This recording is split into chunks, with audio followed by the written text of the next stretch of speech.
So let's talk a little bit about Kubernetes architecture. It is a clustered system. So that means you're pooling resources. So this goes back to what I was talking about on the last slide, which is, say you have a classic application. Say it's a node application. Say it's CPU bound. It can only use one processor, right? So now I have spun up an instance in the cloud. It has 2 CPU and 4 gigs of RAM, let's just say. Now, I have deployed one instance of that. If I have not designed it so that I can run multiple instances, I'm wasting so many resources, right? I have a whole CPU sitting there, and maybe I'm not going to be using all that RAM. It could just be sitting there if my application's not using it. So containers has really helped us kind of rein that in. We can have these smaller containers that may be able to take in the resources that they need and not necessarily use the rest of them and let somebody else use them. Let another container use that. And so Kubernetes, I like to think of it as a big bucket that you can throw a bunch of Legos in. So you could have, we all know what Legos are. You can have some 2s, and you can have some 3s, and you can have some 4s. And you can throw them all in the bucket, and if they fit, they fit. So your cluster is a bunch of nodes, a bunch of instances that have CPU and RAM, but they don't necessarily care who gets it. And so we can just shove a bunch of containers in our cluster and use that entire pool of resources until it's gone. And so there's a lot less waste. So when I talk about Kubernetes architecture, think of it as a cluster. Think of it as a huge pool of resources. You've put all these nodes together, and you can use them to their max extent. So at the top, here I have the Kubernetes logo. That's acting as the master. In Kubernetes, there's 2 types of instances. Well, nodes, I suppose. So we're going to start learning this vocabulary. Nodes is a word that you need to know in Kubernetes. There are master nodes, which are in control, as you can imagine. And then there are worker nodes. They rarely hear them called worker nodes. Most people just call them nodes. So you'll have masters and you'll have nodes. The masters are your control plane. If you're interacting with Kubernetes, the kubectl, the GUI, you're interacting with the masters. The masters have control over everything that's happening in the cluster. So they manage scheduling, they manage node health, they manage all kinds of good stuff. And so you're telling the masters what you want, and the masters are telling the nodes what to do. So then the nodes are essentially the housing for all of your containers and all of your applications.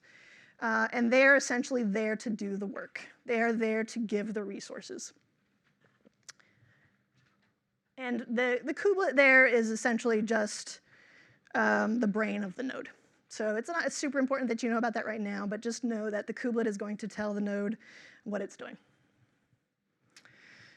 So let's go into primitives, because the vocabulary is super important. If you don't already know, so one thing that I have problems with new technologies is that it takes me a really long time to wrap my head around the vocabulary, but then as soon as I get it, all of a sudden the light bulb goes off, and OK, now I can do things. So let's talk about Kubernetes vocab, and hopefully when we get into the workshop bit later, it's going to make a little bit more sense. So the first primitive that I want you to, the first vocab word that I want you to think about is pod. A pod is a little bit weird if you've never used Kubernetes, right? Because it means something specific, and it's not exactly a container. Hopefully all of you know what containers are. It's a Docker container, has an application in it, right? Could be anything. The idea with a Docker container originally, and best practice-wise, was that one process runs in one container. Before Kubernetes existed, people tried to fudge that a lot. So they would put Nginx in there, and they would put the app in there, and then they put like a supervisor in there, and they put a logging thing in there, and they all kind of fudged it with a bash script to make sure that it looked like one process, but it really wasn't. The cool thing about Kubernetes is that now you don't have to worry about all that nonsense. So you can have Nginx in one container. The blue squares are Docker containers. So you can have Nginx. You can have your app. They can sit next to each other in what's called a pod. A pod is a group of containers. And those containers see each other as localhost. How cool is that, right? So you could potentially have Nginx running by itself and your app running by itself, and they know about each other as if they were the same entity. And you can do a lot of cool things with that. Some people, so this is actually called a sidecar sometimes. Some people will have an Nginx sidecar to their app. Some people have Datadog sidecar to their app. There's all kinds of cool things that you can do with that. That being said, I just want you all to be careful to not make pods that are too giant, because you're then making monoliths. Pods are scheduled to get, so pod is a thing. It is scheduled as a pod. So it's not scheduled a container at a time. So if you make a really giant pod, it's all going to be scheduled on the same node, okay? And so it becomes much more challenging to schedule it if it's taking up a bunch of resources, because it has to find those resources available. Imagine that bucket with Legos in it. Maybe you stuck a bunch of Legos together and you threw it in there. Now it's taking up a lot of space, and maybe it's going to make it so that you can't schedule other things. So that's a pod.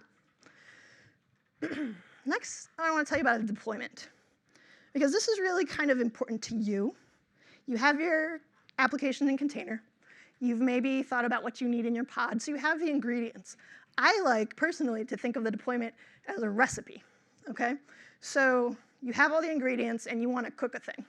You need a recipe.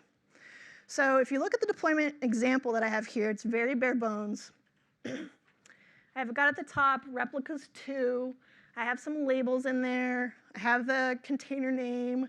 I have the Docker image that I want to use, and some ports and some environment variables. So what I'm doing with this deployment is saying, all right, Kubernetes, we need to get this done, and this is how I want you to do it. And what's really cool is that I give this to Kubernetes once, and it makes sure that this is always true. So I say replicas 2 of my web app. If there's ever not replicas 2, say a pod fails or someone deletes one, Kubernetes says, no, there's supposed to be 2. Let me take care of this. And it will go and schedule another one immediately. And so this can become very prescriptive. And the deployment is going to be super important to you developers, because when you go to test your new code, you have a git SHA. You've checked in your code, right? You have a git SHA, and it builds a specific image. You want that image. So right now it says web app latest. That's never a good practice. What you should do is web app and then the version of the container that you want. So when you write you push new code, there's a new deployment with a new git SHA, and that is saying, hey, Kubernetes, I now want this specific version of my container out. As you can imagine, you can get really complex with these things. There's some environment variables. You can read those in from different data sources, and you can change those at runtime. All of the data that is fed into the deployment is spun up with a container at runtime. So if you, for example, as a developer, which this is one of the really cool things, see I have the environment Redis host. It's fed in as an environment variable. I can change that at runtime. So let's say I had to fail over my Redis host to another node, the DNS name changed maybe. All I have to do is change this deployment, and the new container starts up and it has the new host. I haven't had to rebuild anything. I haven't had to manually edit the deployment or anything like that. It's just taken care of for me. A deployment will always update the containers if there's any diff, in my experience. Maybe some of the CEs can tell you some edge cases, but that's pretty cool. Is that enough? Okay.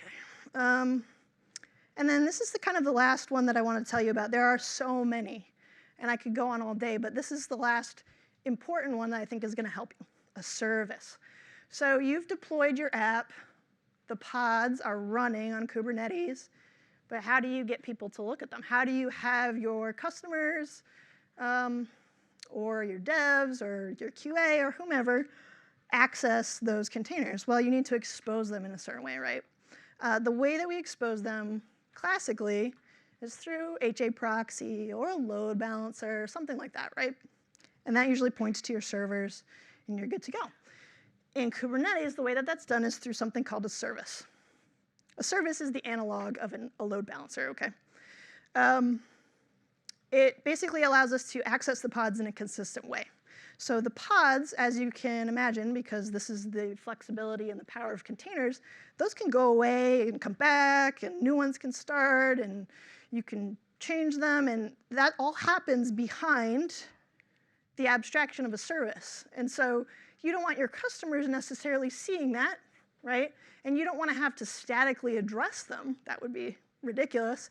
So the service and Kubernetes basically can communicate in such a way that your customer will never have to experience the change.